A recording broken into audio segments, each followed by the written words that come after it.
तो समझ आएंगे मन से लगाए हो कि नकल करके। देखिए इसमें करना कुछ नहीं है, पहले ध्यान से देखेंगे कि हमको जो प्रतिरोध है वोल्टमीटर का प्रतिरोध कितना है ये ज्ञात करना है। ये वाला ए बी के बीच प्रतिरोध हमें 50 ओम दिया है और बी सी के बीच प्रतिरोध कितना दिया है। अब इसमें बताओ किरचॉफ का कौन सा नियम लगेगा, पहला कि दूसरा।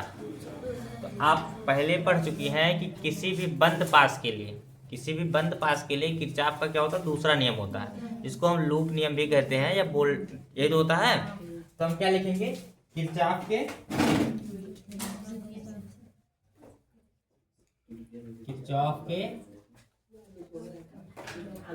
द्वितीय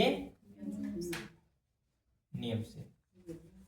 अब देखिए जब हम क्या लिखेंगे कि किरचॉफ के द्वितीय नियम से लिखेंगे तो सबसे पहले हमें ज्ञात क्या करना, प्रतिरोध। समझिएगा, तो जो ज्ञात करना है आप समझेंगे कि यहाँ जो प्रतिरोध है। अब एक चीज यहाँ देखेंगे, यहाँ समझना ये है कि इसमें एक बिंदु ये है और एक बिंदु ये है, जो प्रतिरोध है वो किस क्रम में है, समांतर क्रम में। तो इसका सूत्र क्या बनेगा आप बताओ, कोई सूत्र बनेगा। हमको 1/RAB दिया है ना, फिर 1 क्या लिखेंगे, R किसका लिखेंगे, एक हमें तो पता है नहीं, एक तो हम निकालेंगे। तो 1R हमारा AB तो है, जो हमको क्या है ज्ञात करना है, या RAB हमें दिया है, सॉरी RAB हमें क्या है दिया है, लेकिन हमें एक प्रतिरोध है जो R है, पूरे परिपथ का तुल्य प्रतिरोध हमें क्या करना है, ज्ञात करना है। तो इसके लिए क्या है, एक तो हमारा 50 है, एक कितना है 50 है, और दूसरा प्रतिरोध कितना है हमें पता नहीं, क्योंकि दूसरा जो BC के बीच धारा आ रहा है। तो सबसे पहले हम निकालेंगे कि इसमें धारा कितनी बह रही है। जब धारा निकल जाएगा तभी तो प्रतिरोध निकलेगा। तो इसमें क्या काम करना है कि हम लिखेंगे, सबसे पहले क्या देखेंगे, धारा निकालने के लिए क्या लिखेंगे, किरचॉफ के द्वितीय नियम से, यानी इसको कहते हैं कौन सा नियम, लूप नियम। तो लूप नियम भी इसे क्या है कहते हैं। अब इसमें ध्यान देना है कौन सा हमारे पास वोल्ट दिया है। देखिए AB का जो प्रतिरोध है, AB का क्या है प्रतिरोध है, वो कितना है 50 ओम। तो इसका वोल्ट कितना है, उसमें लिखा गया है, आर पार कितना पढ़ा जाता है। तो जो दिया है कि BAB बराबर जो हमें वोल्ट दिया है वो कितना दिया है, आर पार जुड़ा है ना, जो विभवांतर वो कितना है 18 वोल्ट का है, AB के भी विभवांतर। और हमें आपको पता है कि धारा निकालने के लिए सूत्र होता है B बराबर IR। सूत्र क्या होता है, B बराबर IR। देखिए B कितना है, B कितना है 18 वोल्ट है, B कितना है 18 वोल्ट है। लेकिन हम इसमें एक चीज ध्यान रखेंगे कि जो B बराबर हमारा IR होता है, विभव निकालने का तो है। तो जब लूप नियम, तो आपको पता है यहाँ से पहले धारा निकलेगी।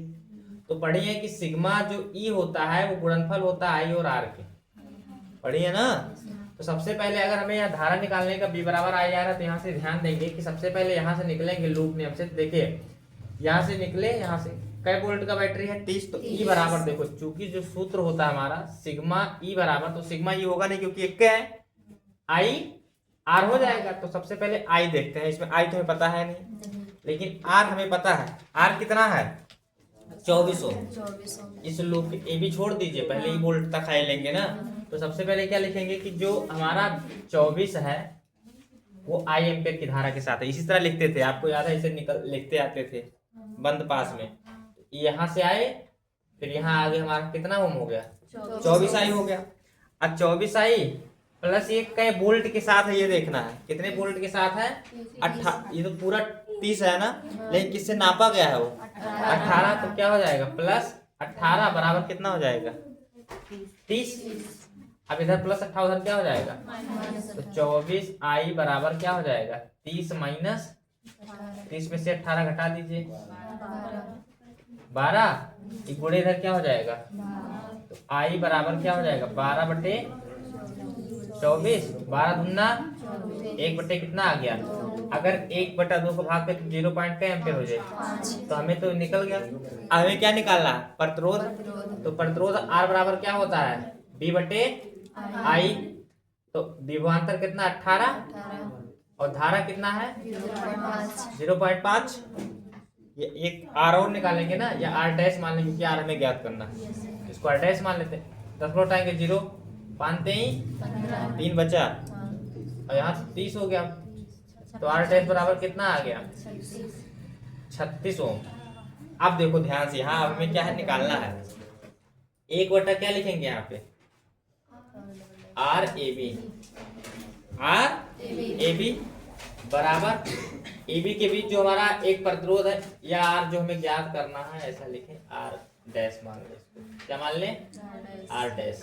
आर डैश बराबर एक बटा कितना हो जाएगा आर ए बी और प्लस हो जाएगा समांतर क्रम में एक बटा आर जो ज्ञात करना है। तो देखिए आर डैश कितना निकला है 1/36, आर ए बी कितना दिया है 1/50 प्लस 1 कितना हो जाएगा, इधर प्लस उधर क्या हो जाएगा 1/r बराबर 1/36 माइनस 1 कितना हो जाएगा। इसको सॉल्व तो कर ही लेंगे, तो सॉल्व कर लेंगे तो जिसमें आ जाए एलसीएम ले लें या तो फिर से गुणा करा लें। तो एलसीएम लेना आसान होगा, 50 के पहाड़े में जैसे आना चाहिए ना, कटेगा कोई संख्या है नहीं, तो किससे एलसीएम बनेगा।